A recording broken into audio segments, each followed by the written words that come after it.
La chronique bourse, la quotidienne Zone Bourse, Anthony Bondin.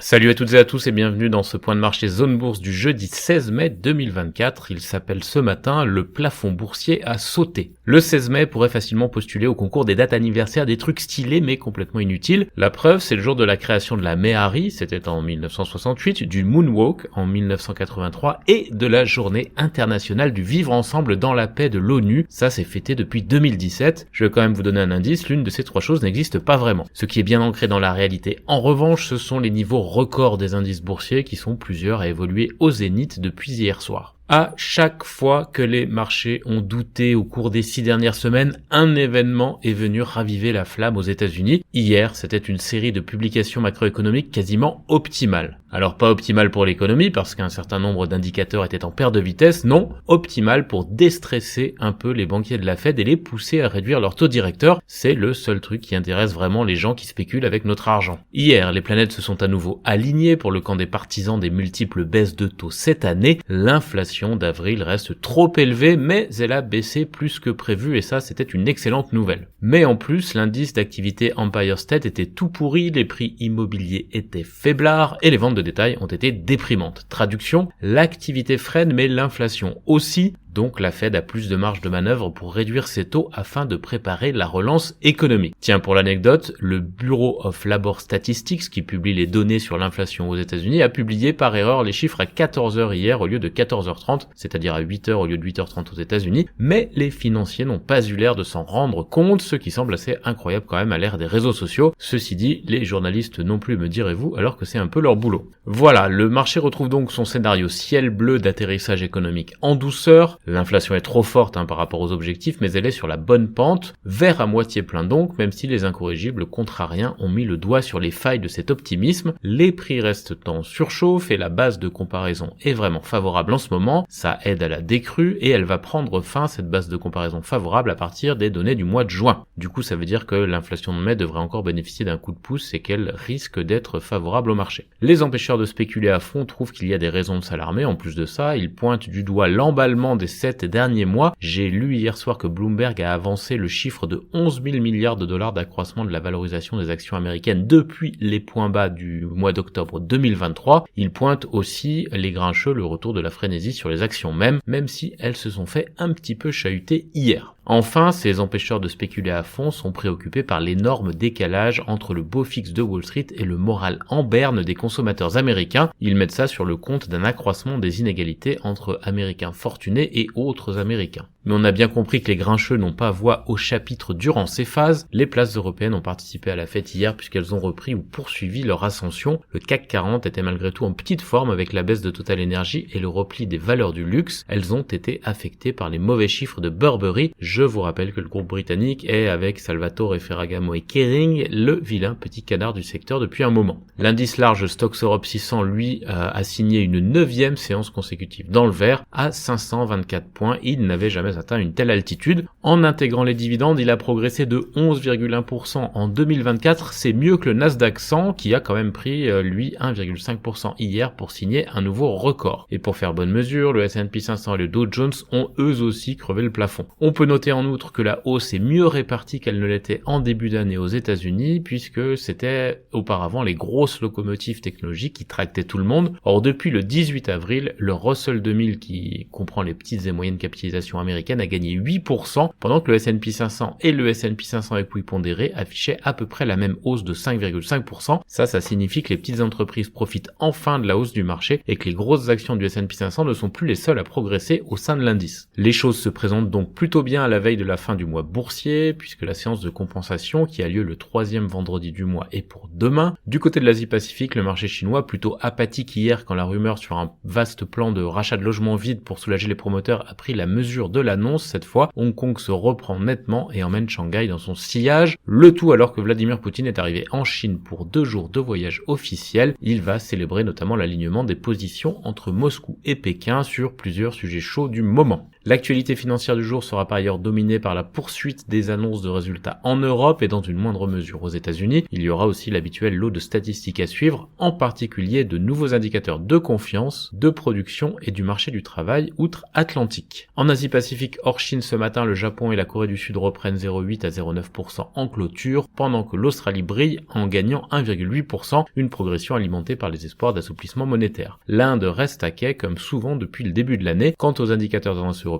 ils sont haussiers. On passe à l'actu des sociétés. Il y a de nouveau de nombreuses publications en France ce matin. Elior, Euraseo, Ubisoft, Valourec, Neurone, Plastivaloir, Maison du Monde, Jacquet, Bastide, Cafom, MRM, Rougier. Il y en a encore d'autres sur la liste. Airbus a dévoilé un hybride mi-avion mi-hélicoptère en quête de vitesse. Les actionnaires d'Euronext ont rejeté la rémunération des dirigeants. GTT affiche un taux de participation de 87% à son plan d'actionnariat salarié et Bureau Veritas a émis 500 millions d'euros d'obligations à échéance 2036. Par ailleurs, le groupe Econocom rejoint le consortium OnePoint Butler pour reprendre Atos. Réalité a prorogé une souche EuroPP de 24 millions d'euros et JCDecaux a lancé le déploiement de la nouvelle génération de sanitaires publics de la ville de Paris. La société Pullup, qu'on appelait encore Focus il n'y a pas longtemps, a lancé une augmentation de capital de 17,5 millions d'euros et une filiale de DMS a obtenu un important contrat au Danemark. À l'international, on a eu les résultats d'Avolta, de Cisco, de Deutsche Telekom, de Siemens ou encore de Swiss Re, notamment ce matin. Côté actu européenne, le fonds de pension norvégien exclut désormais Adani Ports, L3 Harris et Weichai Power de ses investissements potentiels pour des questions éthiques. Siemens vend Innomotics à KPS pour 3,5 milliards d'euros et John Wood a rejeté la proposition de rachat de Sidara à 212 pence par action.